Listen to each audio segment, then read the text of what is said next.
And right now we're starting to see what all the teams have. Great Britain, they've come in early. They've obviously want that plan to be early. New Zealand, a bit out the back. Pete might say that's because of us. I think it's probably what the Kiwis like.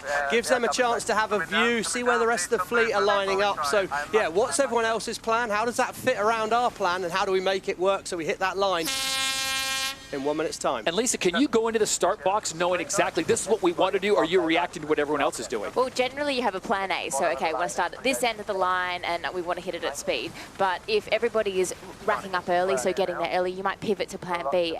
I think it's going to be a real balance between being at the favoured end of the line, where it might be quite crowded, or having space at the unfavoured end of the line and being able to manoeuvre your boat in freer air. Coming up on 30 seconds to go before the start of race number 1. France way out the back, Germany way out the back, Stevie. And this is where you better have your timing right.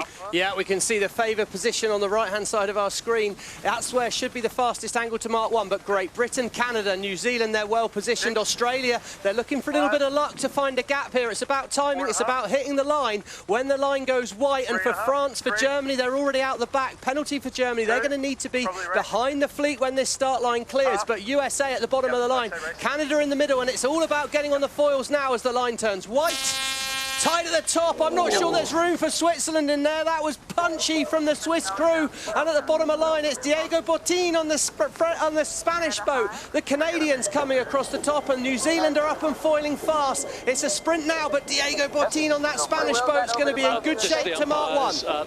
Penalty Switzerland, you have been disqualified from the race for barging at the windward end. Black flag penalty. They had no room there. Denmark had to give them room to avoid a massive collision. Huge error for the Swiss as Diego and crew lead this Spanish boat away in front of the home fans. So at mark number 1, the fleet goes from 10 to 9. Canada, relative GBR.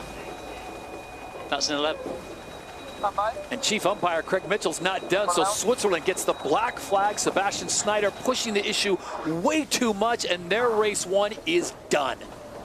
What a moment on board that Swiss boat. That happened early, Lisa. Got themselves trapped out. No room allowed at the start line. You can't barge in, and, well, probably a fair penalty.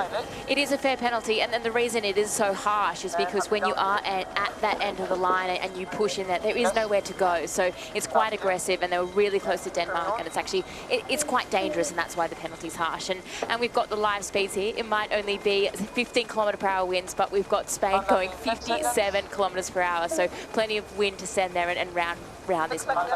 And look at Spain coming up already to gate number 2. Peter Burling telling us before the start of race number 1 how tight this course was. So it's Spain, New Zealand, USA, Denmark, and Australia, the top 5. Great rounding by the Spanish. New Zealand and the USA were going to be tight. We could see them going toe-to-toe. New Zealand has the right of way on the inside here. Late decision by Burling to split away. He will head back towards the Cadiz shoreline. He didn't want to go around the outside of Jimmy Spithill. The US boat just up and foiling. New flight controller Taylor Canfield on board the US boat. Pressure on him out there today. Thoughts are with Hans Henken recovering well after Taranto. We're glad to hear. But for the US, they've turned left. For the New Zealand crew, they've turned back towards that Cadiz shoreline. And I think you could find wind there, but it's perhaps a bit more of a risky call. It is risky, but I think in general New Zealand have been really good at spotting these shifty winds, staying in the pressure and being quite bold and going out there. We spoke to Pete before, and he did say it is about staying in those puffs. So I think he has seen something. Nice manoeuvre there by the Spanish crew, and they're up and foiling. That'll be a good sign. They're heading back towards the fans on the Cadiz shoreline. Great view for the Spanish. What a first race in front of their home fans. And in the background, New Zealand had just turned in near the shore. Look pretty good for Spain at this point. They're out in front. And I think, again, on a day like today, in this lighter, shiftier wind, if you're out in front, you can make your own decisions. And that makes a massive difference versus being back in the pack and sailing in disturbed wind. So as they make their way back up the course, let's go back to the start one more time. Let's break this down, and this is where the black flag comes in on Switzerland. We can see Team Tilt. We're on the back of the Swiss boat as they're trying to squeeze inside that buoy, but they're not entitled to room. And you can see, had Rockwell Denmark not turned away, the Swiss would have wrapped themselves on the mark. Serious damage to the boat. They're just not allowed in there, Lisa. And we have seen these black flags in the past. We've seen that France has had one before. I think the Spanish, when Phil Robertson was driving. It is, historically they do get penalised. And now back to the lives. New Zealand actually probably lost out a little bit on that. The thing to watch out for in the manoeuvres is we want teams to be maintaining around 30 kilometers per hour. So the Spanish on the top of our screen, it's still green. They should get a foiling maneuver here, but you really want to stay over 30 kilometers per hour for that foiling maneuver. New Zealand passing behind Rockwell, Denmark. The Americans sitting in second place, but it is Spain on home waters out in front on race number 1. Can they get back to the magic they had? Remember, they won in Los Angeles. They finished third in Saint-Tropez, so the season's been good to the Spanish so far, and maybe this home event has come at the perfect time. 2, 1. Well, they're just a really, really good light wind team as well, Todd. I think we're starting to see that of this Spanish crew, and they're keeping things simple when they can. Interesting consequence of where you turn around gate 2 will affect gate 3. We can see, as Lisa said, probably a small loss for New Zealand, showing us 4th on our leader lines on the left there. But they're going to end up having to go back towards the Cádiz shoreline again at the top here. And I think you're putting your decision-making in the hands of Lady Luck. What will New Zealand do? The easy manoeuvre is to turn left. Then they just sail straight, keep going. But you just can't be sure what wind there's going to be under the Cádiz shoreline in the top right of our screen. I think we will see them turn left because they'll accelerate as they turn down, but we will see an early jibe by them. You'll take the speed, you'll stay fast whilst you can. Let's check in down on the water with Jenny Tulloch. Jenny, what are you seeing from your angle, and are you seeing any advantages on either side of the course right now that the teams are playing on? Well, absolutely. I still think there's probably better breeze out here on the offshore side of this race course. There's that huge city wall blocking the breeze inside. So interesting to see the Kiwis going there twice. I thought they would early jibe here as well, just like Lisa, and they're continuing in a bit further. So maybe what they think is a little bit more distance behind them. They can protect against the boats behind them, and what they want is a little extra oomph towards the boats in front. Yeah, it's really interesting when you split downwind like this. I think the minimizing maneuvers is important, and the Kiwis are obviously comfortable over that side, and I think in general, if the Kiwis aren't in front, if they're down in 4th, they're happy to roll the dice and try and get some pressure. Well, and look at that true wind speed. So what wind have the teams got at the moment? Well, New Zealand have got 21 kilometers an hour versus just 16 for the USA. That should mean good news for New Zealand fans. They're in more wind. They should be going faster, and yep, there you go, 5 kilometers an hour faster nearly. They've overtaken the Danish. Why did Peter Burling head towards the shoreline? He clearly saw something that we couldn't from up here. Good decision making for New Zealand, and they're going to have the opportunity now to potentially find a split. They should be the boat with the left turn at the bottom. USA are going to be turning back right towards the shoreline. Is this another opportunity for New Zealand to gain? So Peter Burling, fresh off their stand down in Taranto after the wing sail breakage in Saint-Tropez. They're back in the water, no rust on the Kiwis, showing great form here as they are moving into 3rd and possibly overtaking the Americans now as they go to the favorite side of the course. Well, they're going to favour side of the course, and when the boats meet each other, Todd, it will be New Zealand with the right of way. So if it is close in about 30 seconds' time, when the boats come back together, right of way will be with New Zealand. And look at the way they sail the boat, flying the boat so high here.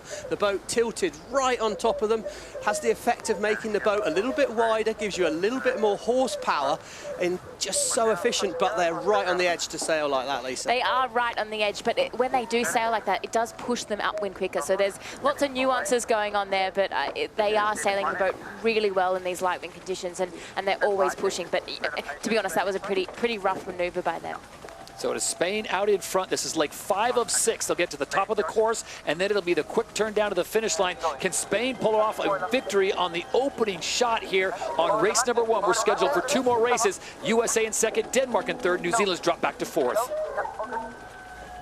I think what's a real feature out here that's a little bit hard to see and very subtle, but there is actually quite a big sea state. We're right on the Atlantic coast here in Cádiz, and there's what we'd call a swell. There's a big rolling sea state, and that affects the foils. It's only the foils on these boats that are in the water, of course, but if they're getting swayed around and unsettled, it can make a big difference. And I think we saw New Zealand, they've done such a good job, but a bad manoeuvre in that sea state, they've lost a lot. And now, look, coming up to this final turning mark, Spain, they've absolutely nailed their angle into Mark 5. Should be advantage to the Spanish here, set up well for a win. And now New Zealand, can they get an attack back on New Zealand? There's going to be 2 more manoeuvres for New Zealand, just 1 more for Denmark, and it could be good news for Rockwell, Denmark. And they are on the final leg, the hometown teams. It is Spain out in front with a huge lead here at the Spain Sail Grand Prix, day number 1. They will bring it into the shoreline just in front of their fans on the seawall and let the celebration begin as they open things up on their home event with a huge victory. Viva la España! Spain takes the win.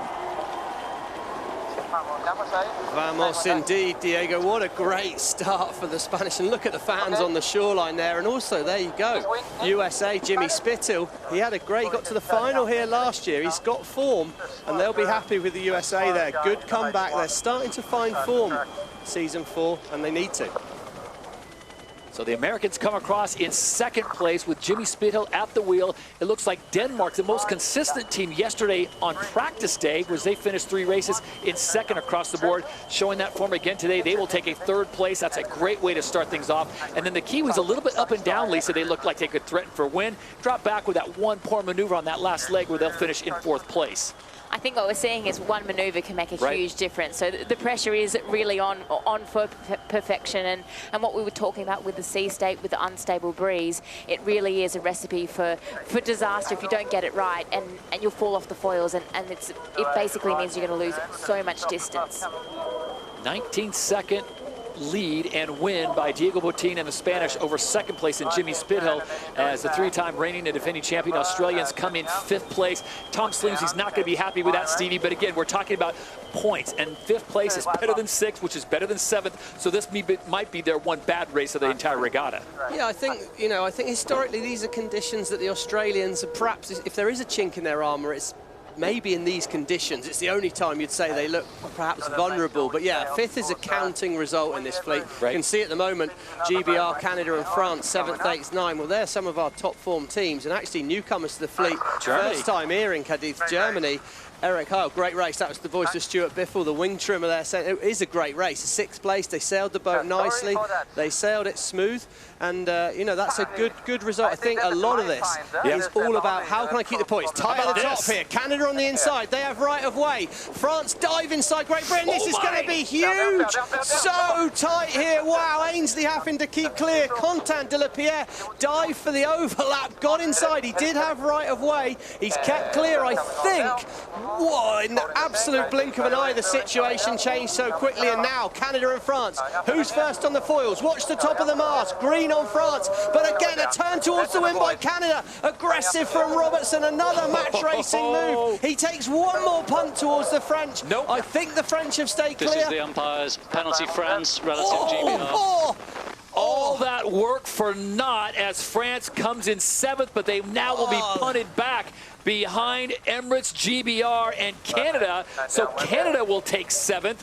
GBR gets elevated to 8th. And unfortunately for Contant de la Pierre and the French, they will drop back to 9th. Coming up on a minute to go before the start of race number 4. We'll have 2 races, and then the final race will feature the top 3 teams. And gentlemen, you both feel that possibly that 98.3 km/h record could be in play. Yeah, I think we're going to be very close to 100 kilometers an hour. From watching the warm-ups today, the heavyweight boxers, the Deontay Wilders, the Tyson Furies, so far have been Australia and Great Britain. They're my boats to watch in the big breeze. Well, we're on board with Ben Ainsley there as we see the British coming back towards the crew. Turning up into attack, just 34 seconds to go. Their positions are set at the moment. Japan and Great Britain fighting for that blue pole position spot on the start line. The crowds are getting an incredible view here. Look at the numbers on the shoreline here in Cádiz today as Ben Ainsley leads the fleet back. It's Ainsley and Outridge controlling the start with 15 seconds to go. Who's got their timing right? Right-hand side of shot, it's Tom Slingsby. Up and foiling with 10 seconds to go. I like his timing, but can Outridge shut him out down near the pole position spot? 3 seconds to go to the starts. The boat turned for the line, look for the line to go wide. It's a clear start. Great start by Outridge, but coming through with pace, it's Tom Slingsby and the Australian crew. Watch them go towards Mark 1.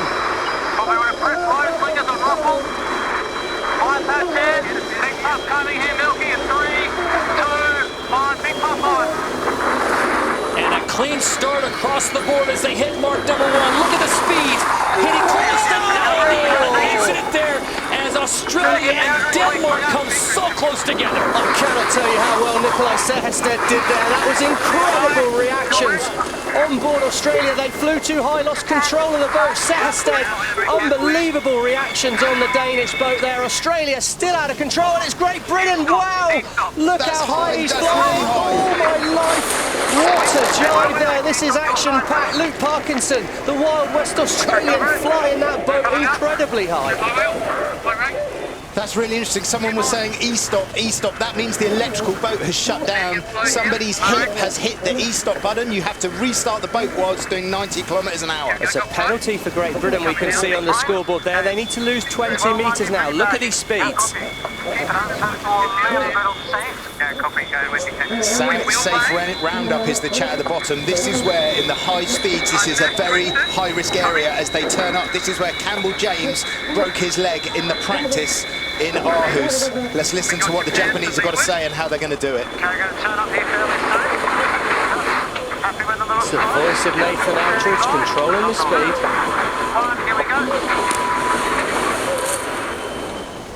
Oh, and Denmark to the inside. Look at this. Boat's flying really high out the water there. Outridge manages to stay inside though. It was calm on board there. Look out for the Kiwi boat flying the hull high.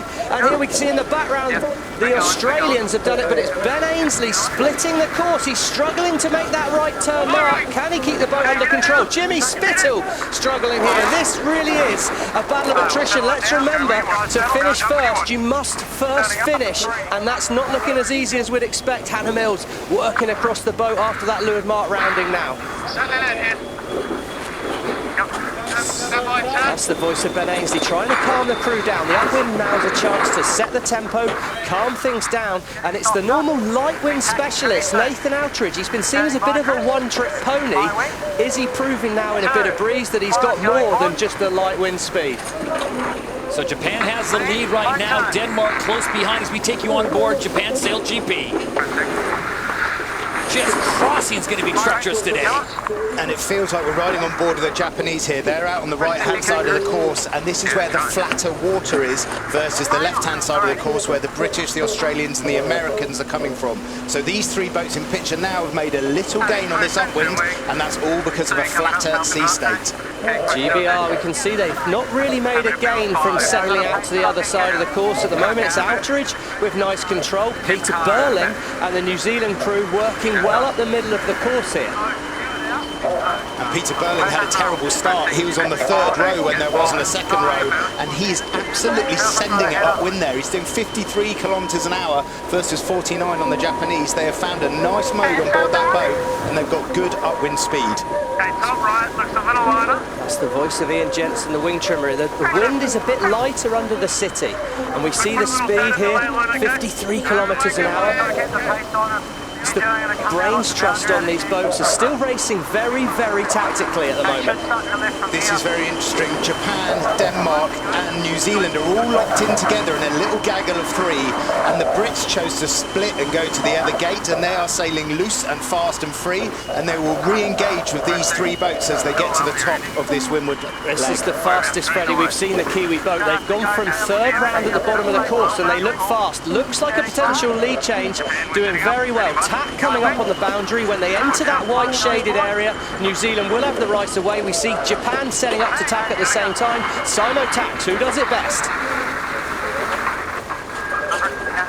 Nice tack, Outridge. Minimum speed 35 kilometres an hour on the Japanese boat, and the New Zealand boat dropped to 33, but very fast in a straight line for the New Zealand crew there. Peter Burling on the wheel, Erica Dawson in the background, working on the tactics, keeping a head out the boat as Ben Ainsley comes back together. But at the moment it's Burling in the Kiwi boat under pressure to perform, and at the moment doing a great job.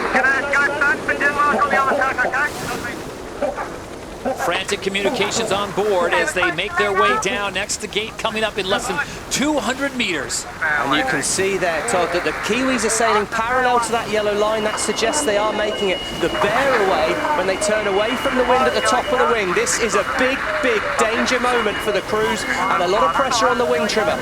Blair Tuke for New Zealand under an awful lot of pressure now at this bear away.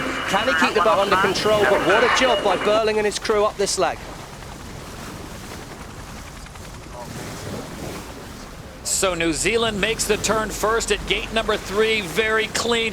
Here's this crossing, Japan coming in second place. Great Britain has moved up to third as the Danes have fallen off. And a close crossing on the top of your screen with the USA, Australia forced to dip behind. Oh, it's tight at the top here, Todd, and let's not remember we're racing for a place in the final today. The points are absolutely crucial. Australia and the USA were at the top of the leaderboard, along with Denmark at the end of day 1, but they're now back in the pack. This will have consequences as we watch the Australians coming back through the fleet. They seem to have their boat up and working again. Lovely controlled rounding there. Slingsby and Langford in perfect unison as the boat turns away, and they foil away. Hard downwind here. It's fast and furious, but this race is running out quickly, and at the moment it's Ainsley on the British crew who's boosting down the middle of the course, some 70 kilometres an hour, and really looks like he's flying down the course.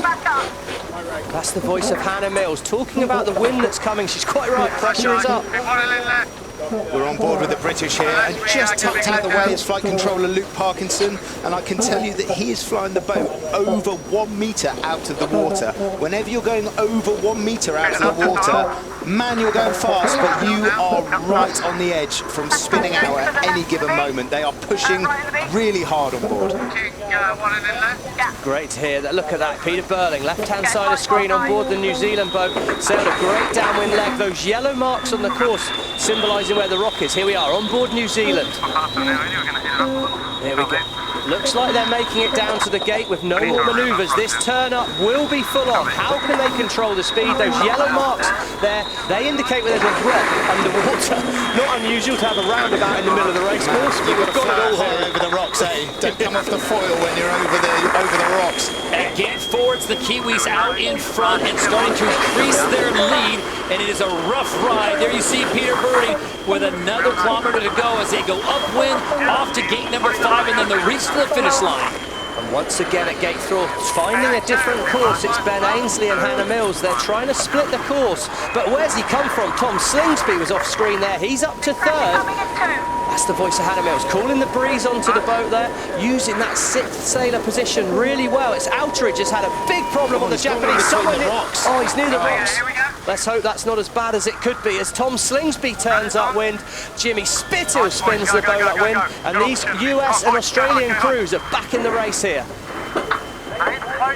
Looks like everything's okay on board Japan, but they've lost a lot of distance and positions, and for their overall this is crucial as Australia and USA head in towards the boundary. It's going to be a boundary tack with Australia gaining the right of way, as to the right hand side of screen New Zealand heads away. Look at the speed drop on Australia. Nice game for Spithill as this race opens up. Final upwind leg, not much opportunity to make your gains now. That was really interesting. As Spithill went round the leeward gate, he said, good opportunity here, boys, and he had Slingsby in his sights. He built the speed into that tack, did a nice tack, and is sailing away. Really impressive there. On board with the Kiwis, they're doing 60 kilometres an hour upwind. Get your head around that, 60 kilometres an hour upwind, and that's why they're in the lead of this race. They had a bad start, but their upwind speed is a step above everybody else. So just to give you an idea where we are on the course, they'll go up to gate number 5, then they'll make the turn to the finish line in New Zealand, in control of this race by some 200 meters over Great Britain, who sits in second.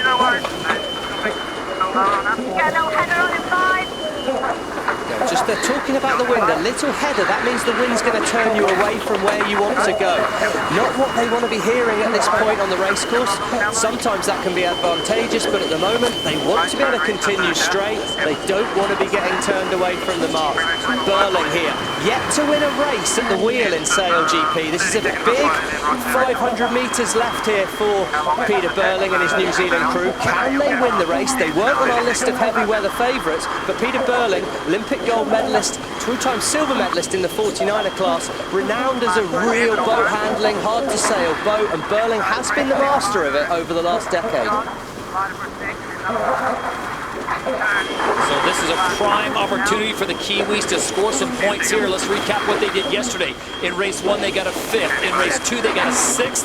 And in the 3rd and final race of the day, they were 6th. So a first here would be huge for them. Remember, only the top 3 teams move on to the final race. And this would, if they finished in first place where the results are right now, this would only put them 4 points behind making the top 3. So this is a massive result for them if it stays like it is. New Zealand with the lead. There you see Great Britain making their maneuver as well. The USA coming into view. So it's New Zealand, Great Britain, the USA. This would be huge for Jimmy Spithill and the Americans, guys, if they finish in the top 3.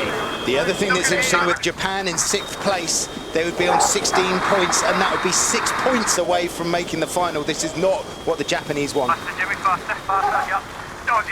This is going to be a big reach to the finish here. Watch the speed on the boat as they sail across the wind. The dark patches we can see on the water, big gust of wind. Every time you see a darker patch, that means more wind, and we can see Burling and his New Zealand crew now on the right of screen as Ben Ainsley in 2nd position to the left screen turns away to chase the Kiwi crew down. The boat speed is incredible as they come in towards the finish here, but it looks like Burling and his crew have done a fantastic job. And at the top left of the picture, we see Australia and the USA coming in so tight. Can Spithill fend off Slingsby? And on Championship Sunday, the first race of the day, race number 4, it's going to go the way of the Kiwis as Peter Burling, Blair Tuke and company make their way to the finish line and pick up the win in race 4. That's their first race win in SailGP. Arno Sarafagis did it when he was interim helmsman. Bravo, those lads. That was a really impressive race. Ben Ainsley brings in Great Britain for a well-deserved 2nd place. And the big battle now, guys, keep your eye on the top of the screen. It's Jimmy Spithill, Tom Slingsby doing battle for 3rd place. These points are going to be huge. It's the voice of Campbell James there saying, do it late, turn down late, Jimmy, turn down late. Nice job, Jimmy Spithill and the USA crew through to 3rd place. That was some comeback in that race, and for Australia. Sounds like a few bits of things to fix on that US boat. A few jobs to be done between races. That's the Shaw crew getting called there. The rib needs to come along board and help. Nathan Outridge, top of the screen on board Japan, chasing down Nikolai Seherstedt. They were the early pace setters in this race, but some mistakes has seen them drop back through the fleet. They were 1st and 2nd at gate 2, but as we come into the finish, it's a battle for 5th and 6th between these two boats, and that's not what they need if they're to make the podium here today in Cádiz. So a good finish for Denmark as they finished in 5th place ahead of Japan. Japanese will finish in 6th, and France will come in 7th. To remind you, it's usually 8-boat race in the fleet races, but Spain damaging the boat, capsizing during practice, so they will not be able to compete for the rest of the day. So it's 7 boats out there, and France crosses the line in last. Wow. We're about to find out, Tom. There you go, 1 minute to go, and yeah, the Spanish a little bit late back in here at the bottom left-hand side of our screen. I think this could give them a nice opportunity to keep that space, but we can see the pack, the hustle and bustle in that pack there as the United States and New Zealand, well, they were both in the final in Saint-Tropez, but they're out late on the box there. 42 seconds to go, and I like where the Australians are mid-screen at the moment. A little bit of time to run up, good control of their position now, and all the crews are going to be thinking about the timing. Late moving by Great Britain, they're pushing close to the Australian boat, but it's about the timing now. 25 seconds to go. The start line's going to appear to the right of our screen. There it is. It's red at the moment. When it turns white, we're good to race. We can see that pole position, and Slingsby on Australia looks perfectly lined up, but will Burling manage to find that gap through? He looks like he's got an opportunity. It's going to be a question of timing now. Time and distance to the line. All about hitting this line at full speed. Who's timed it right? At the top of the line, has the Swiss got a gap? I think there's not going to be room in there. Watch for it going light. GBR OCS over the line early. Delayed start of Spain, delayed start of Spain. Big moment there, Australia and Great Britain. There must have been millimetres in that. They must now drop to the back of the fleet. They don't have to get behind the Spanish, but everyone else. Great news for Quentin de la Pierre, as I think the French are going to lead us away to Mark 1. So the Spain Sail Grand Prix is off and running as they make their way to mark number 1. Great position by the French, also the Kiwis in the mix, and the Americans. The United States have got the faster angle in across the New Zealand boat here, Todd, but I think the French are going to hang in there. It's going to be tight, and as they head towards that Cadiz shoreline, we can expect the waves to get bigger, we can expect it to become more unstable, and the next time they turn the boat could be the crucial manoeuvre here. How can these... Look at the New Zealand boat is fucking around in the background. They're trying to get things going, but the United States, they're foiling hard and fast and look like they're going to drive over the top. Hannah, how important is it to be the first ones to blink, the first ones to make the moves, and it comes from Canada? Yeah, well, I think it's most important to make the move and make it good, and not fall off the foils and not make a hard time of it in this really tricky swell that we're seeing. On board the Canadians, that's Georgia there at the back, Llewellyn of France, just saying, I think 1 and in. She means I think we can turn one more time and make it to gate 2. I think today, every time you turn the boat, as Hannah said, it's a lot of risk. If you make a mistake, you could lose a lot, but, you know, best sailors in the world, we've got to expect accuracy, we've got to expect excellence. We got a tight race, 4 boats within 50 meters of one another. It's France, USA, Canada, and New Zealand, everyone traveling in excess of 55 kilometers per hour. And they keep getting the foils through there. Phil Robertson sounding very calm on the wheel there, turning the boat. Nice manoeuvre, it's high, but I think got the right of way? Just saved it.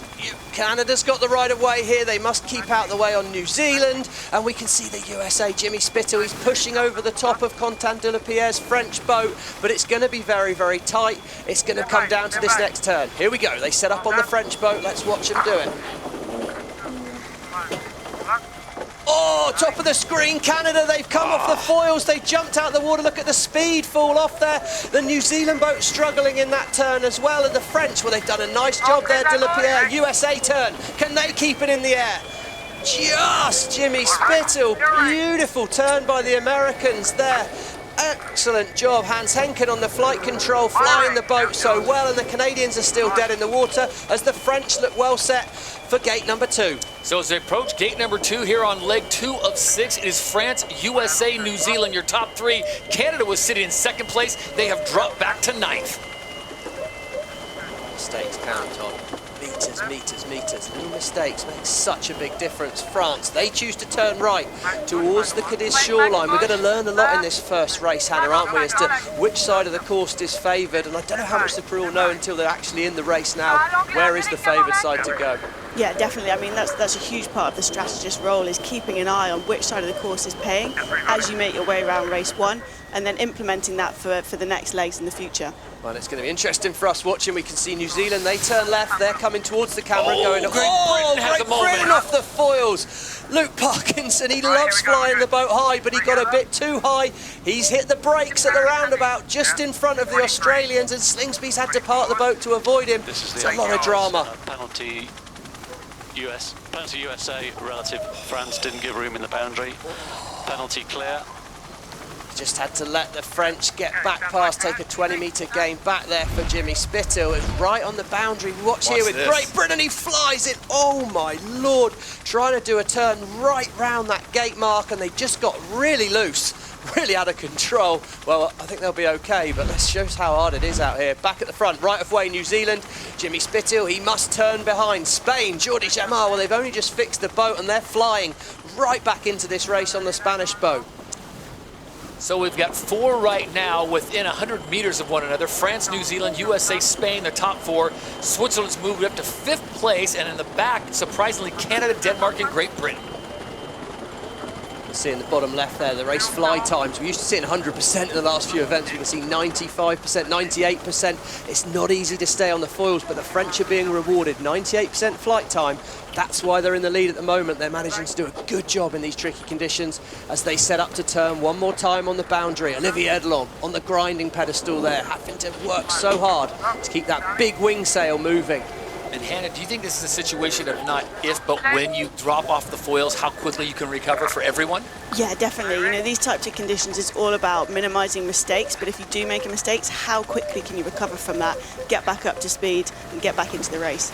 So here we go, we see USA, United States coming in with the right of way on New Zealand, but we're back up with the French. They're clear out ahead here, and it should be a little bit easier for Quentin. New Zealand had to dip behind. The right of way was with Jimmy Spittle. Look at them. As you say, Todd, 100 metres separates these first 4 boats. There are ladder lines showing us that they're moving up the course, left to right on the screen. They're heading into the wind. Probably one more turn for each boat. That yellow line, top right of screen, that's the ley line. If they're sailing parallel along that line, they can hope to make the next gate without turning again.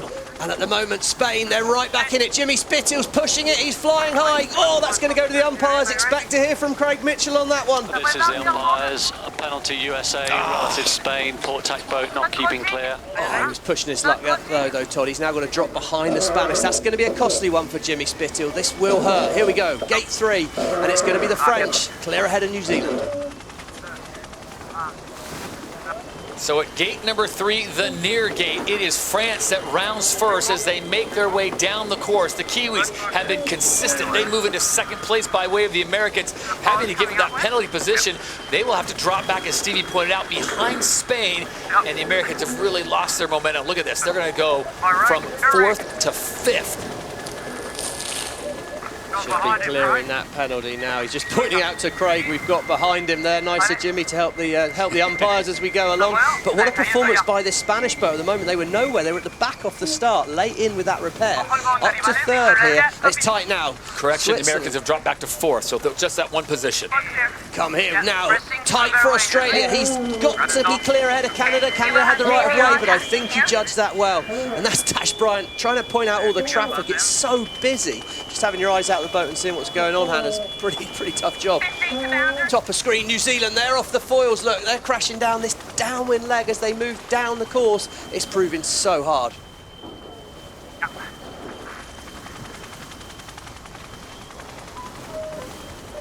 It's not a good first lap for the British boat there, Hannah. No, they've really suffered from that fall off the foils at that bottom gate mark. And I think they were pretty lucky to not have the Australians go into the back of them as well. See there, Ben Ainsley driving the boat downwind. That's going to be look at the waves, look at the throwing around. The boat's just bucking around here. As we come back to the front of the fleet, Todd, and New Zealand, they just don't seem to go away at the moment.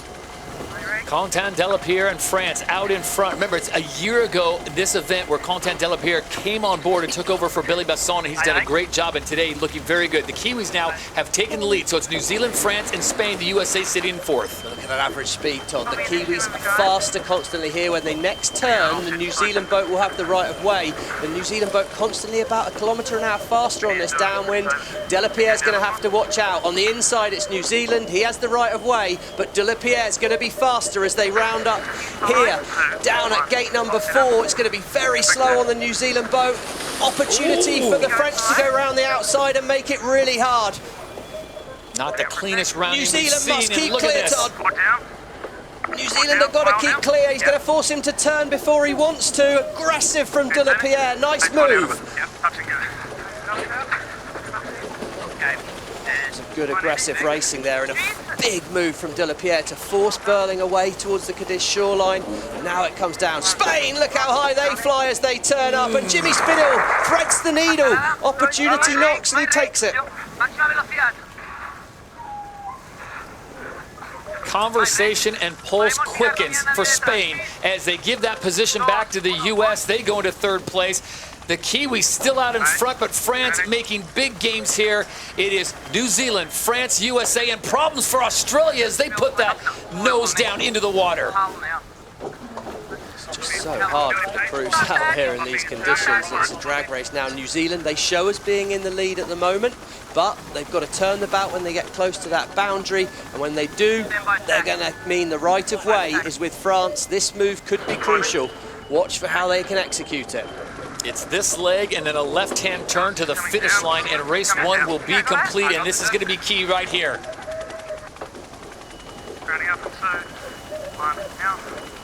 Sensible move by the New Zealand there. Burling not wanting to push at this stage in the race. Again, they split, they sail off in different directions. Who can find more wind? If you got, which way are you going right now, Hannah?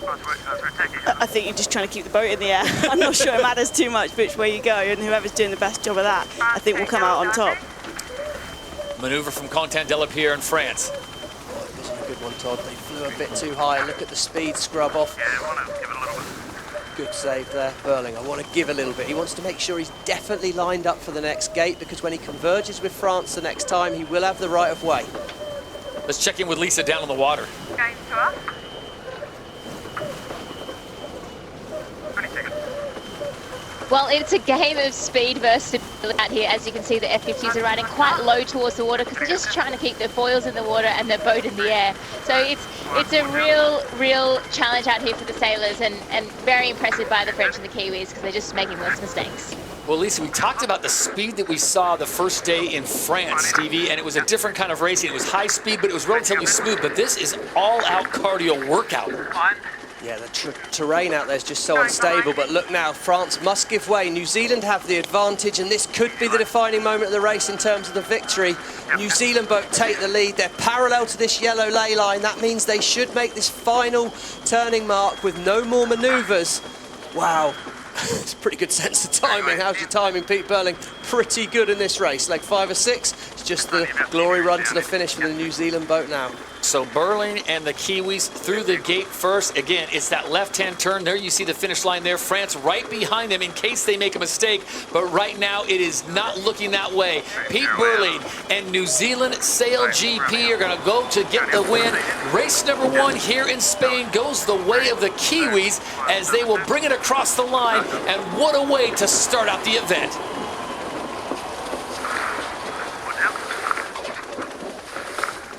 France with a very impressive run. They will take 2nd place. So a year removed from Quentin Delapierre taking over as the driver for France SailGP, and they get a very well-earned 2nd here on the first day at the Spain SailGP, Andalucía, Cádiz. I think, like Lisa alluded to just a minute ago, that the quality of the sailing from the French team there, they kept it within 10 seconds. They really pushed. In the US, well, they've been pushing hard all day. No exceptions here as they come in to take 3rd place. Nice work, guys. Fair enough, Jimmy. I think that's a good call because they had some big moments. They were pressed hard by this Spanish team. It's a really good result for this young Spanish crew. It's been a tough start to the season, a lot of pressure. Surely you got a silver medal on home ground, Hannah. How is it racing in front of home fans like it must be for the Spanish? Yeah, it's nothing like racing in front of your home crowd, so they'll be absolutely lapping it up, putting everything into this performance, and it's brilliant to see them get a great first race. And the Swiss very happy about claiming that 5th. Seb Schneider back in the driver position, and tell you what, who's been all over the course more than the Australians? They will take 6th. They're over at the start, won't they, Todd? Canada 7th. Tricky race again for the Canadians. I think they'll be disappointed, but perhaps no one more disappointed than the British. They were in there. They kind of need a good performance there, so I think really Ben's going to be wanting to address that. And the Danes, well, that mid-season form early in the European run seems to be slipping away at the moment. So Denmark finishes at the back of the fleet, so all 9 across the line, and what a performance once again. It's New Zealand, France, USA, the top 3 in race number 1 on day 1. For those who are new to sailing, as we come up on 90 seconds to go before the start of the podium race, why do you drop from 6 to 4? The wind's dropped, there's a bit less horsepower out there, so by taking people off the boats are a bit lighter, so it should be able to come up on the foil quicker. For me, this is a massive advantage for the Australians. I think that the Americans, I don't know if Hans Henken's ever sailed in this format. I'll be interested to see who's on the US crew. We'll find that out in a moment. For Slingsby, this is an absolute shot in the arm. Big bonus for them. So coming up on 1 minute to go, this is the final race of the Spain Sail Grand Prix presented by Near. 1 minute until the start.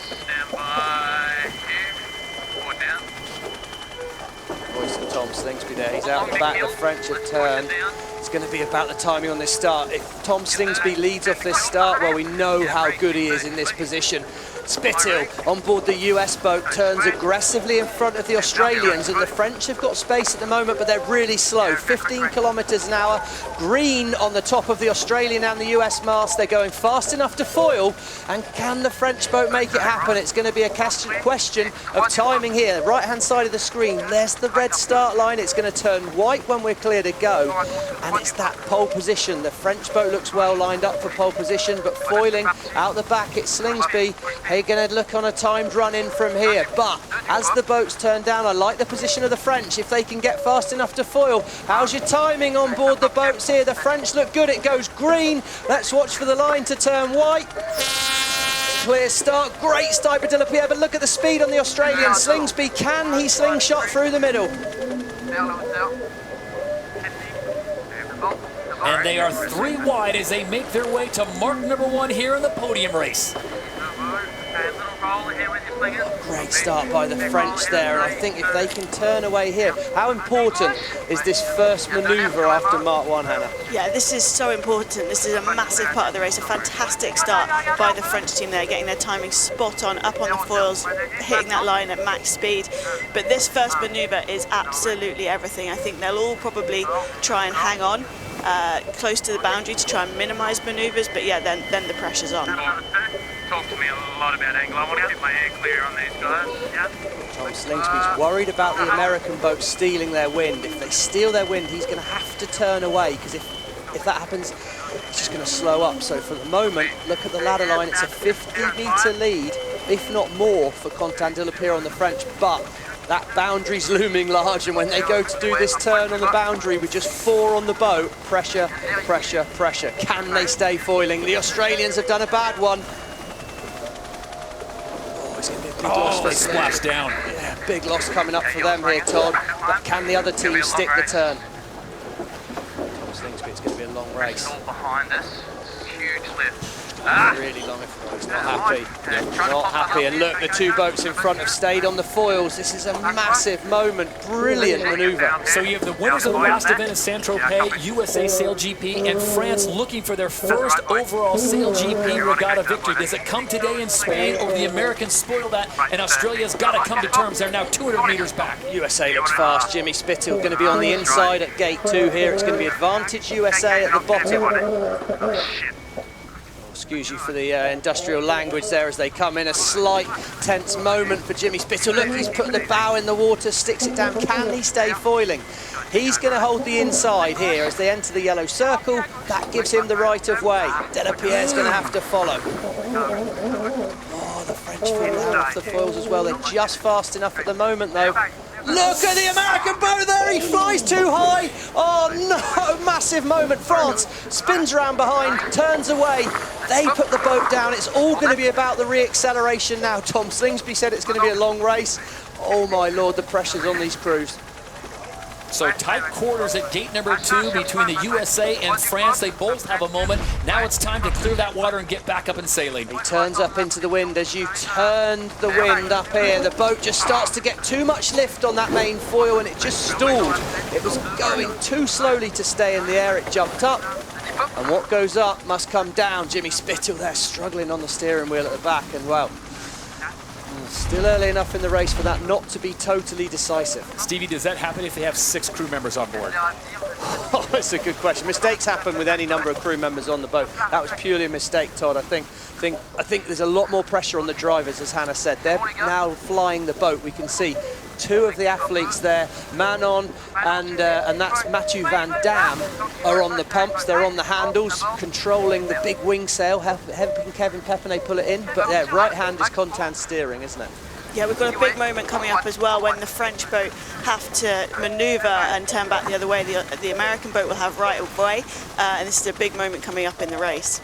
They're up and foiling, Hannah. That's got to be a pretty good feeling if you're on that French boat, over 150 metres ahead. France would be getting their very first SailGP event victory if they can hold on here. And what a day to do it, Stevie. This is 1 year removed, really, to almost to the date that Contan Delapierre took over for the French team. Yeah, in some ways, maybe controversially took over. Yeah. You know, Billy Besson had some not bad results at that point, but yes, it's a good moment. It's gone green on the American boat. They're 100 metres behind at the moment, but as soon as you start getting on the foils, it can make a big difference. Yeah, and we can just see with this graphic kind of how much the Australians kind of struggled, you know, how far behind they are, but they are making a good comeback. I'm impressed to see actually how much they've clawed their way back. I think it's never over till it's over, this race. Remember, green means go. When you see those numbers at the top of the masthead go green, that means they've got the speed to go fully, and that's what they're all shooting for. When it dips below 30, you got problems, and right now the French sitting at 40, the Americans just tipping over 30. French are doing a good job, but every time the camera pans back and we see the Australian boat, I can't help but hear the theme tune from Jaws.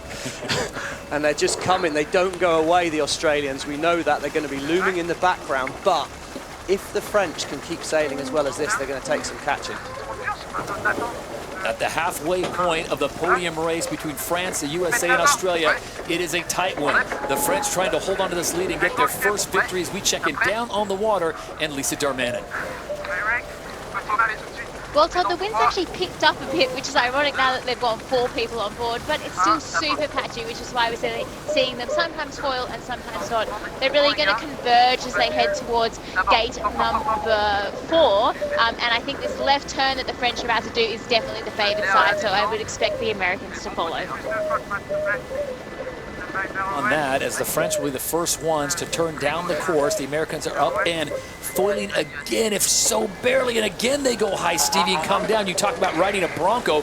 That's kind of the situation they're dealing with out here today. Yeah, I think you've suddenly only got one hand to control that main foil, whereas you had one of the athletes purely focused on that. Contan, Jimmy, in this situation, are having to drive the boat, but also fly the boat, and I just think they can't move it quick enough to adapt to the way the sea state's moving. The sea state is changing the load on that foil. More load you lift up out the water, which is normally good, but too high, and it's a bit of a shocker. French are off the foils though in the background. Look at that, 16 kilometers an hour. They're going to struggle. Big mistake by them. USA set up for the turn. They put the bow in the water as well. Can they stay foiling? At the moment they're fast enough. Oh my word, this is going to compress. Oh, the French are still off the foils. This is huge for the Australians. If they can keep up and foiling and get through that maneuver, they might be back in this race. And look in the background, great viewing up on the seawall for the thousands of fans who have turned out today for the Spain Sail Grand Prix. And right in front of them, one of the most dramatic moments of the race as France puts it in the water. The USA follows, and here they come, the Australians, the two-time reigning and defending champions. They have closed the gap. French are on the foils again though, Todd, and they're still some 200 meters ahead of the Australians, but if this next turn, if the Australians manage to do it well, they're going to be really back in the race with leg 4 of 6 here. We're over the halfway mark of this final. It's getting down to the real pressure moment. Look, right-hand side of the screen, Australia. Can they stay on the foils? Not sure they can in the background there as the French set up for their next turn. Watch the turn. Nice smooth turn by Contan de la Pierre on the wheel there. The boat's still dry at the moment. A dry boat is a very, very happy boat. What a manoeuvre by the French. Oh, here Manon working so hard on the handles there. She's on her own, got to pull in that big wing sail for Kevin Pepinay. There, it's a massive effort as the French, they're nearly too high out the water. And we look at the head-to-heads here. Well, the average speed, that's the one that's defining it for me. The French, on average, and just that bit faster around the course. Maybe not flying as much as the Australians, but they're going faster on average. Yeah, this is really impressive by this French team. Probably one of the least experienced teams sailing in this combination of 4 up as well. And just like that, the USA squad has found some pressure. So look at their speed starting to build. Going over 45 kilometers an hour to the French's 40. Oh no, they've put the bow into the water there. Can they stay flying? The speed's falling away really, really quickly here. It's light winds at the bottom. Still just about quick enough, but the US are going fast. Here we go, one more turn for Jimmy Spittle. Will he follow the French? Looks like he's going to. I'm surprised. Are you surprised he's following there, Hannah? Yeah, I am surprised he's following. I mean, I think that side of the course is definitely favoured. You know, we've seen all the teams wanting to head over there, but to get down to that mark, he had to come off the foils. And so, yeah, he's put himself in a bit of a tricky position here now following the French. I just feel like that was maybe a conservative move, not enough move to win the event. I don't know. It'll be interesting to see what Slingsby chooses to do on the Australian boat at the bottom here. Aiming right at the Americans. It's the Australians with the right of way. And we're on board the French. And you can see looking back at Jimmy Spittle, USA and the French. We're on board looking back. Both teams look pretty relaxed at the moment. Who's going to be first to foil? Spittle called for a pop on the foil, and there, sure enough, they're up and out of the water. When the two boats meet again, it's going to be the United States with the right of way. That might not be for another minute or so, but they're flying. And that's got to be a good sign for US fans. This is leg 5 of 6. It's to the top of the course and then a left-hand turn to the finish line, and a champion will be crowned. Right now it is France that has about a 100-meter lead over the USA. Australia now coming back into the picture again. Stevie, cue the Jaws music. Here they come. I think it could be too little too late. The battle now is, can the Americans execute this next turn and get back up on the foils quickly? The French, they're still not green. Oh, they've just turned green on the top of their mast. They should be fast enough to foil, but as they come back together, the American boat, the US team, are going to have the right of way. The French must keep clear. And a pretty nice maneuver there, Hannah. Yeah, that is impressive. They were just at the speed limit of trying to make a foiling tack, and I think they've just about got away with that. But as you can see, that the French team are coming across, and I think they're still going to stay ahead. Yeah, they're just still ahead of the USA team. Crucially here, Todd, it's how many more times have they got to turn the boat before they can make the next gate? We can see we're leg 5 of 6. There's 50 meters in it. There's nothing in it. But look at the speed. Look at the speed. yeah, and even in French, Todd, they say ley line. That's what they're talking about. Where's the point that we can turn and make the next gate? USA will have to turn the boat 2 more times at least. If the French can do it in 1, the French will win this. Quentin Delapierre looking to keep his cool as he will have 1 more maneuver to make, and then it'll thread the needle through the gate, and the finish line will await him some 200 meters down. Oh, they're flying too high there, Todd, as they set up. Wow, they've got out. Going to lose a lot of speed in that. Nice turn. 4-4-4, strong man on. That's Kevin Pepinay. We can see there's nothing at the yellow line here. That's the ley line. If the French can stay sailing parallel to that, they should make the gate. Here come the USA. And the USA, though, Stevie, to your point, have 1 more maneuver to make. They do. 1 more maneuver. Can they get across? And also the French have the right of way. That could be crucial as well. If it's close, the Americans are going to have to avoid the French. Less than 50 meters separate them, and Hannah Mills, they will all come down to this final maneuver for the Americans, and if they can keep foiling. Yeah, this is absolutely massive. This is the race-winning maneuver. Let's see if they can make it. Oh, they're going to try too hard. It's so tight. Now the French have got to keep clear of the Americans. The Americans have the right of way. Jimmy Spithill knows that, but the French boat's foiling. Can Jimmy put him off his foils? Expects an aggressive move from the Americans coming. Classic match race in the final gate. It's the Americans on the inside, the French on the outside. It's going to be a sprint now. They're both off the foils, Todd. It's a sprint to the foils, and there's the finish line coming into view. Separated by just a few meters. With the finish line there, who will get the win as they come to the line here in Spain? And it will be France getting their first victory in SailGP St. Magnifique. Oh, they blur. What a race.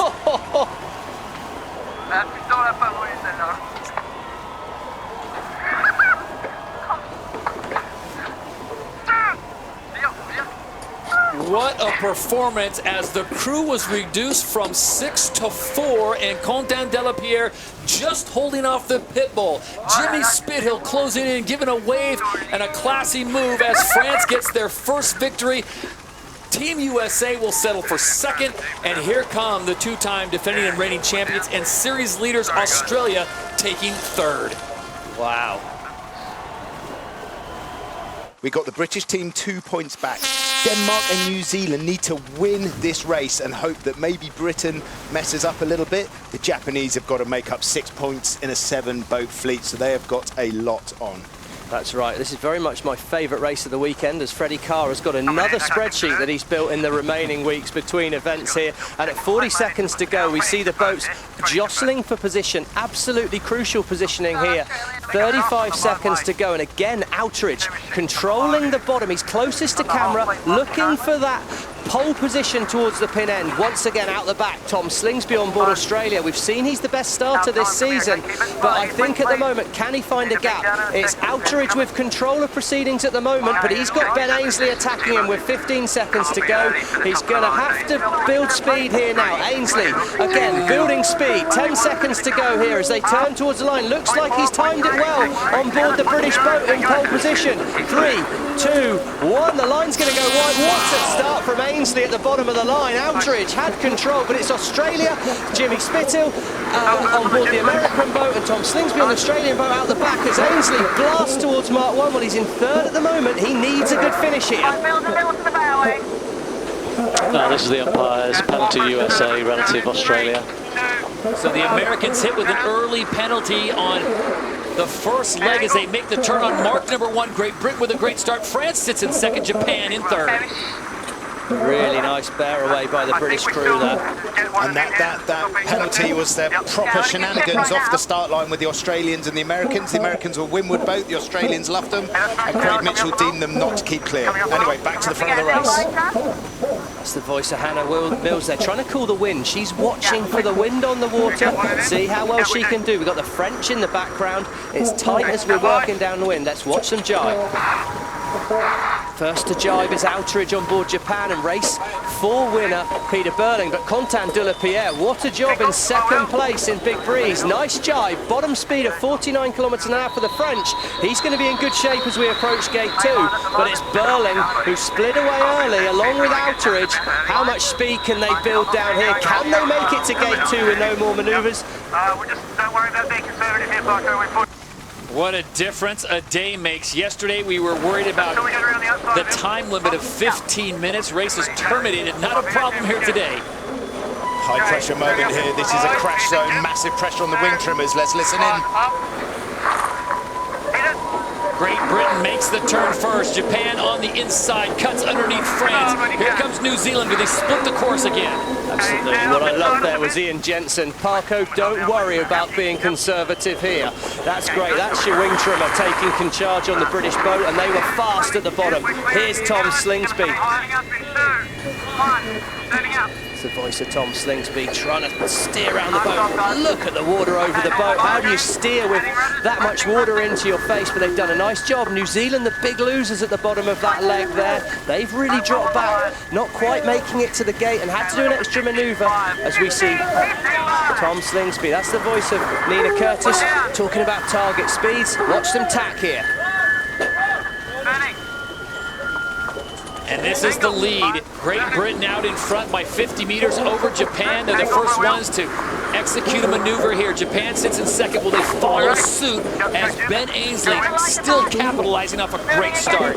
Yeah, they tacked out near the boundary there. The British Outeridge has pushed it a little bit further, but it's really going to depend on who gets the win first. We can see the dark patches coming down the water, and that's what the crews are looking for. And with an average speed of 66 kilometers an hour, you're getting pulled over by the police in an English village for going that speed, and a fly time of close to 100% in these dusty conditions. That's pretty impressive. Absolutely. The wind, look, it's turned to the right there. We can see the Japanese making a little bit of a gain on the British. Japan must make a gain and must win this race if they're to have any chance in this race to the final. At the moment, they look good, but Ainsley's got the boat fast, 55 kilometers an hour, nearly 5 kilometers an hour more boat speed than the Japanese. That's really good technique, but positioning-wise, it's Japan who will have the right of way when Great Britain tacks the next time. And in the background, we've not seen the Australians. They look like they may have made a loss recently in this race as they head upwind. Look at the speed on the French boat, 60 kilometers an hour, Fred. Quentin de la Pierre not scared of these boats. So it's Great Britain, France, and Japan, 1, 2, and 3. Let's not forget, everybody's racing for points to try to get into the final race of the day. That'll be coming up next, where only the top 3 point getters will be competing.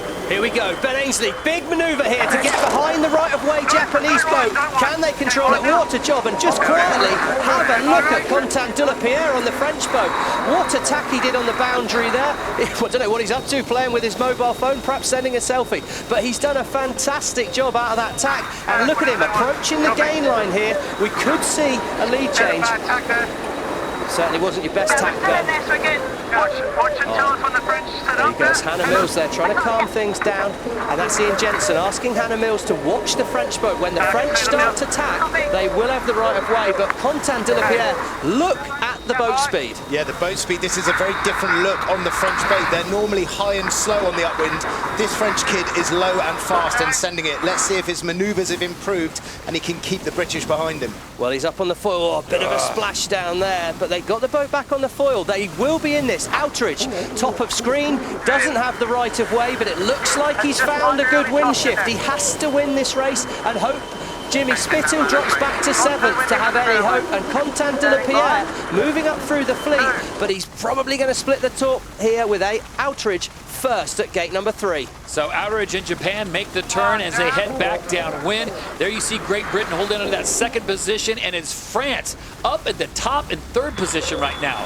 So Outeridge is where he needs to be leading this race, but for him, it's not unfolding how he wants it, with the British right on his tail, and Australia and the USA in 5th. So right now it's going to be Great Britain, Australia, USA in the final. Outeridge making a real fight of it, but he needs a mistake from one of those 3 boats. Australia now makes the turn.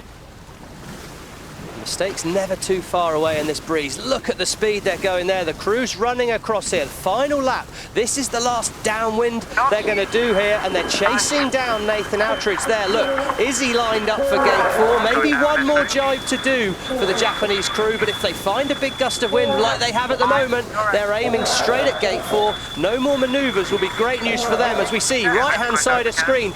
Going some 5 kilometers an hour, it's Ben Ainsley. Could be a gain to Ainsley, but the right of way sits with Japan. So Japan leads the way. Stevie, Fred, I'm going to ask you, how much is Nathan Outridge thinking about the upwind leg before he gets to gate number 4? He's absolutely thinking about the upwind leg here, Todd. He's trying to set himself up. He's made a gain to the Cádiz side of the course. He'll be wanting to head back that way, but look at those points. It's very, very close, but you can see even though Japan are leading this race, they need mistakes from other boats. They do, and they're still leading it as they approach here. Probably one more jibe, according there to the voice of Nathan Outridge, asking Chris Draper, have you got anything in the bank? Can you help me turn down towards the mark? It's going to be tight. They're doing a good job at the moment. Ainsley, tack. Right turn, said Outridge. That means they are making the mark. Great work by the Japanese crew. As we see the British, they're going through the rock zone. Parko better fly that boat high. Pushing it on the limit there, the British crew. But it's going to be Outridge leading at gate 4. So Japan will make the turn in first place. It may be a little too late. And it'll be Great Britain in second place, France in third. If the race were to end right now, it would be the USA, Australia, and Great Britain into the final race of the day. But still much more can happen with another lane to go. And then, remember, it's the right-hand turn to the finish line.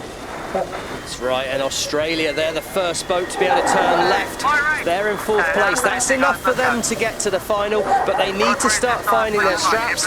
They need to start finding some form before the final. Jimmy Spittle as well. He's struggling here in this race. It's enough to make the final as things stand, but one more upwind leg to make it just 3 minutes of this race left, and they need to start finding that form. Are they to make it to the final? You don't want to be going in by just scraping through.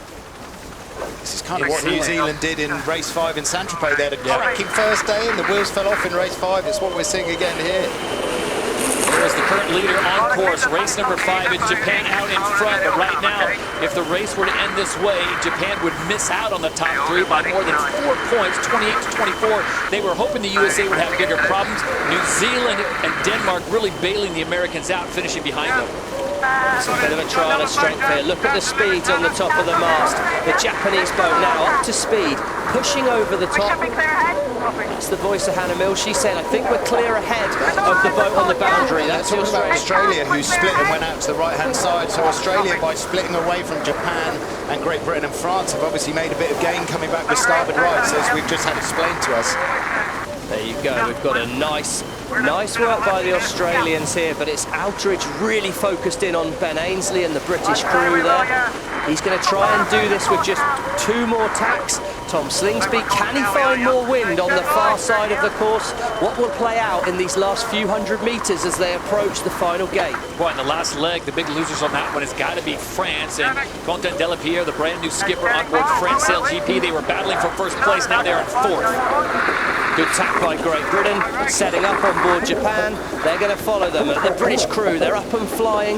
That's Luke Parkinson flying the boat on one side, rushes across the boat, flies the boat on the other side. 550s, target boat speed from Ian Jensen there to Ben Ainsley. That's how fast I want you to go. It's just great to hear. That's the voice of Hannah Mills talking the tactics with Ben Ainsley. They're talking about the next manoeuvre. We're close here. What do we do? And this is really going to help the Americans out. If Great Britain overtakes Japan, that'll push Japan further down the point standings. Yeah, the first boat to tap will be Great Britain. The right of way will be with Japan, but at the moment it looks to me like there's been a big wind shift to the left. Nice gain for Ainsley at the moment, but he has to tack and get ahead. Tom Slingsby, he's back in the match. The wind's turned to the left. It's Slingsby on the tack that's gaining towards the finish line at the moment. Okay, Ben Ainsley's conversation there with Ian Jensen is you stay steering out of this tack. That means that they might have a bit of a dip on if they're not crossing. And the Japan attack in front, so that issue's gone away. And here comes Slingsby, Australia, the defending champions back in the mix. They look to be safely into the final race, but that's not enough for Slingsby. The MMA fighter decides, you know what, why not take the win? It looks like he's making it. If he can sneak round this right turn, it'll then be a 3-boat drag race to the finish. Who's going to be brave enough? Slingsby, perfect judgment on the mark rounding there. What a move from third to first on this upwind leg, in phase with the wind. Oh, and Japan, they did try and push too hard, but they've crashed, they've stuffed it, they put the boat underwater, and that's opened the door for Ben Ainsley to fly around the top. Disaster for Outeridge, trying to push too hard. We see the dark patches of water there. That means more wind. Watch the boat speeds as they come into the finish line here. There you see the Americans in fifth place, just behind the French. It's all on for the Australians now as they bring it down the last few meters. It will be Australia to get the win in race number 5. They didn't need the points. They will take the points. Ben Ainsley now trying to hold his position as he cuts in front of Japan. It's Australia that gets the win. Great Britain holds on for second, and Japan will take third. Don't lose sight of the fact Tom Slingsby got a penalty on the Americans before the start and wasn't in our discussion early on. He's going fast ahead of this final. I'm really impressed with Pierre today. I mean, that is a big day on the water for a rookie, and his numbers, his straight line boat speed is really good. When he gets his maneuvers sorted out throughout the season, he's going to be a feature. Good young sailor. Yeah, that was Lee McMillan saying good day of learning, and it absolutely was a great day of learning there. Well, not the best showing by the Americans in that race, but a 5th place will do just about enough to get them into the top 3 in the final race of the day. What happened to the Kiwis? I mean, Burley looked so good in race number 4, getting the victory, and now they're going to finish in 6th. And again, a disappointing race 5 for Denmark. They were sitting 3rd overnight, and I thought this is the moment where they can push on the back of their Saint-Tropez performance. And it wasn't a B. It wasn't a B. Yeah, tough way to start Championship Sunday for the Danes. They get 5th in race number 4 and 7th in race number 5. There's more space. I can't emphasize how much of a difference it is with 3 boats, especially in this light winds. That extra space, they're a little bit more wind, so they're foiling a bit more comfortably. Potentially the change to Jason Waterhouse is the key. We are seeing a lot of teams bring their flight controller on now to help with that 4-person on board. So Jason will fly the boat, and then they'll jump into the grinding and help the strategist, the female athlete, with the grinding, especially now that there's more wind. There's more pressure on the flight controllers. There wasn't much when they weren't foiling, but there's also more pressure on the grinding to make sure that you can move the wing and get the most out of the boat. Settle in. We're a minute away from the event final here at the Spain Sail Grand Prix. It's Australia, the USA, and Denmark to do battle on the Atlantic. Well, interesting that you make that point then, because USA, Jimmy Spittle will be flying the boat. Mac Agnese, he is a grinder, so there's more horsepower potentially at the front of the US boat. Could help in this initial acceleration phase. Late turn in there by Rockwool Denmark. They block that. They're taking control of the situation. They're well lined up. Oh, racing. That means the boats are feeling late. USA, Jimmy Spittle, mistake outside the boundary. He's going to have to start behind the fleet. It doesn't look like that's going to be a problem right now. I think they're all late. That's great news for Rockwool Denmark. The favoured end of the line is signified by our blue position triangle down there. That's the pole position mark, and Denmark, look at them heading up to it. It's 10 seconds to go. Rockwool Denmark winded up. They're some 50 metres out ahead. 5 seconds to go. How's your timing, Nikolai Serhested, as he comes in? Watch for the line to turn white. Clear start. Big mistake by Australia. Big mistake by USA, and Rockwool Denmark, they're going to be in first position at Mark 1. And the Dane magic continues in the event final. Look at that start, the biggest they've seen all weekend long as they approach mark number 1 in the event final. It is Denmark, Australia, and the USA, and the Danes have been spotted a huge lead right off the gate. We go, first Italian down now. It's time to keep it simple. What's the heart rate like on board that Danish boat? First time they've led one of these finals for a while. It was season 3 back in Plymouth where they last led, but now they've got a chance to keep it simple. It's lighter winds in under that Cadiz shoreline. We can see the speed dropping off for Rockwool Denmark. What are the boats behind going to choose to do? It's about minimising manoeuvres, I think, right now. Australia stay following. Denmark are slow, though. They're off the foils. USA first to turn. Could stay foiling on board the US boat. Can they keep it up in the air? It's close, really close. Jimmy Spittle on the handles there. He's done a fantastic job of staying foiling. Expect a lead change. It's got really light under the Cadiz shoreline. USA, their wing has lit up green, which means they can pop and foil. 34, they should be foiling, no problem here. The problem with Denmark and Australia is they're fighting each other, and as soon as you get in a fight with another boat, you're in trouble. Do not want to get in a fight with Tom Slingsby as well. Well, and you could see, I think perhaps one of the advantages of being the boat behind is when a boat's ahead sail into less wind, you can see that and you can manoeuvre away. So it was possibly an obvious decision for the US, a less obvious decision for Rockwool, but Jimmy Spittle, great decision making, saw Denmark get slow, saw them get into less wind and thought, I'm not going there. First to turn, stayed in more wind, and look at this, nearly a 200-metre gain. So if the Danes throwing away a beautiful start and the Americans pick up the golden ticket, prime opportunity for USA SailGP to take control of this race and possibly get their first event win final of the year. We're on board here. It's going to be interesting here, though, because it was that Cadiz shoreline where the US are sailing to now that the Danes found less wind. So US are going back there. It's interesting how far they push in. Very light winds on board the Danes and the Australians at the moment. I think what happens is when we see a split here, obviously USA have quite a nice lead, but if you do split from the other boats in this light wind, it's really hard to get back to the other side, so you're sort of committed. We saw USA love this side last time. That's what got them back into the race and essentially into the final. So on this course, Stevie, can the Americans go as far as they dare go close to that shoreline where there's less breeze and then one shot straight to the next gate? I think they're going to have to do 2 from here, but we can see the wind has rotated quite a long way round to the bottom right-hand corner of our screen. So at the moment, the Americans are sailing an angle nearly parallel to the shoreline, which means they're progressing up the course really well. What they can see that we can't is the wind on the water ahead of them. We can't see that. Now, you'd assume that if they're continuing that way, that's because they can see wind there. They're going to have to do a few manoeuvres. Here we go. They're setting up to manoeuvre now, and it's perfectly timed because Denmark are turning left here. They're going to have to be careful of the Australians. The Australians would be entitled to dive inside if it gets tight. Could really play into the US hands, as Lisa says. When these two boats are fighting, it just gets worse and worse. I think Denmark will be round ahead, but they're a long way behind. Look at that, top left-hand side, 350 metres ahead. Oh, can't help but feel for the Danish. Well, we said that Denmark would want it most, Australia would want it most, but, you know, USA, they've had a pretty tough year, so I'm sure they really would love this win. And they're 24 kilometres per hour. If they hit that 28, they might be up and foiling, and they could just be away from there. The Americans without the services of Hans Hanken, who was injured, and we wish him the very best in his recovery. And right now, they are going to give him a nice present to help with that recovery, because the Americans have a monster lead. Now, Denmark and Australia have both gone around that gate too, and we'll see if they get any kind of pressure to try to track down the Americans. And if we look at the numbers down the bottom of our screen, foiling percentage 46 compared to Denmark and Australia at 22 and 23. So that is essentially what has got them out in front by hundreds of metres. You see that US boat. He's trying to squeeze the boat as close to the wind as possible. He's trying to point it as close to the next gate as he can. Look at that. They're going slowly, but they're going straight where they want to go. And if they can just make it round this gate 3, then they're going to be in really good shape.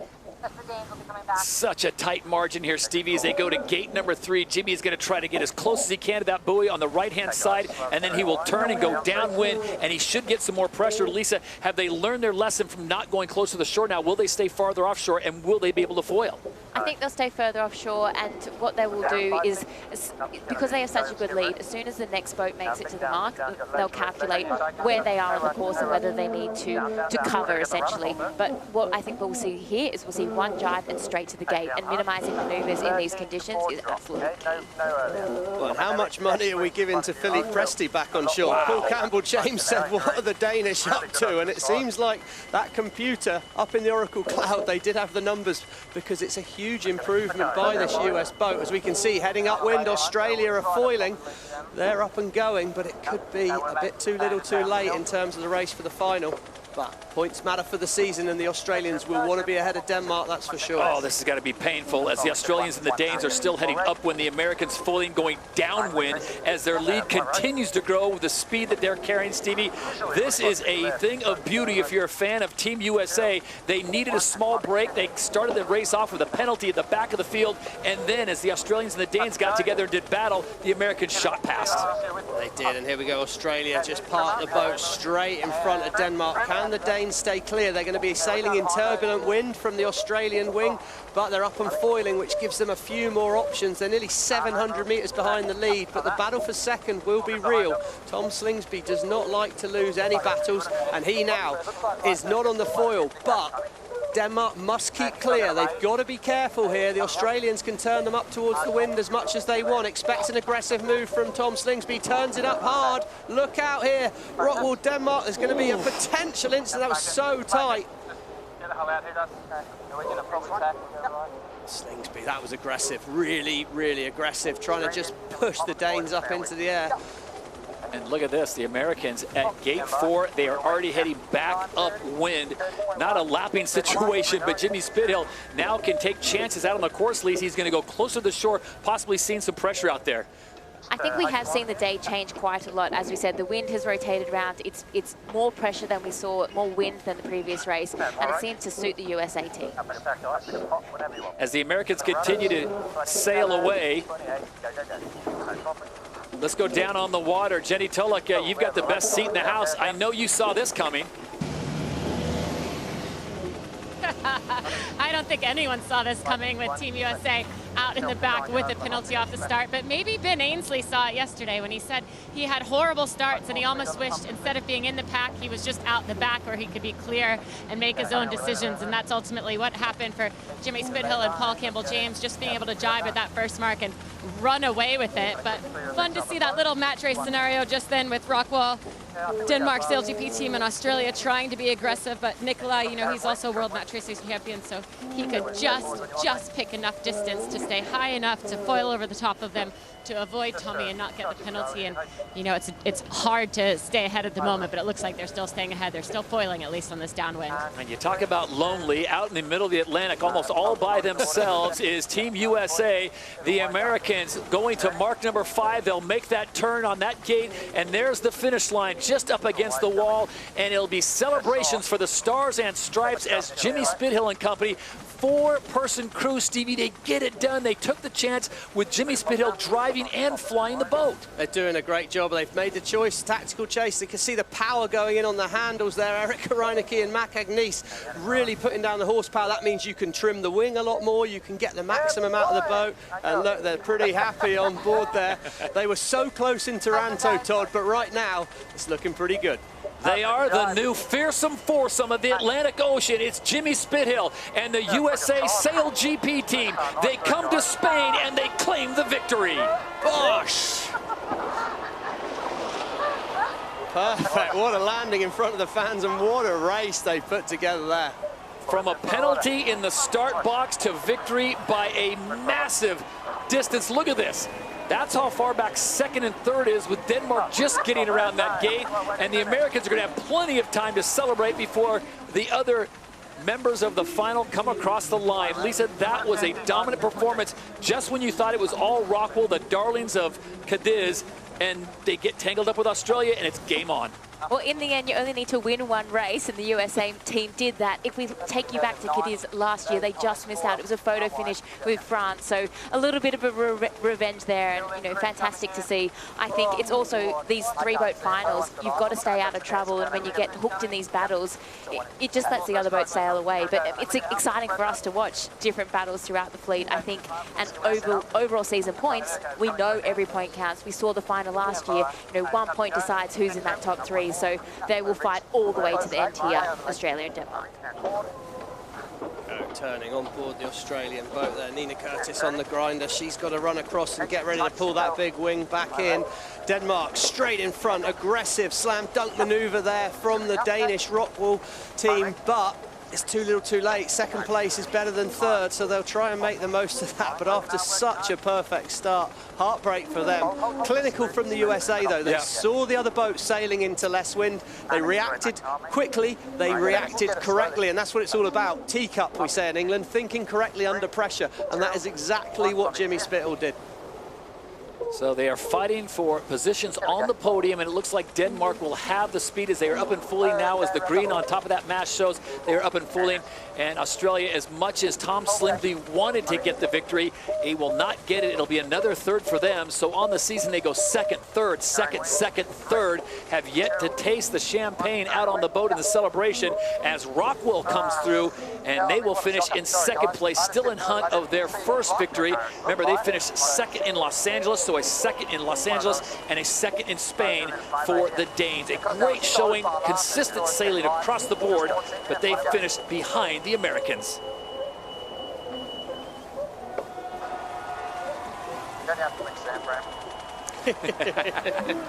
That is true. Denmark, you just have to win San Fran for the big payoff, and a big wave to the fans that turned out here. Huge crowds on the seawall.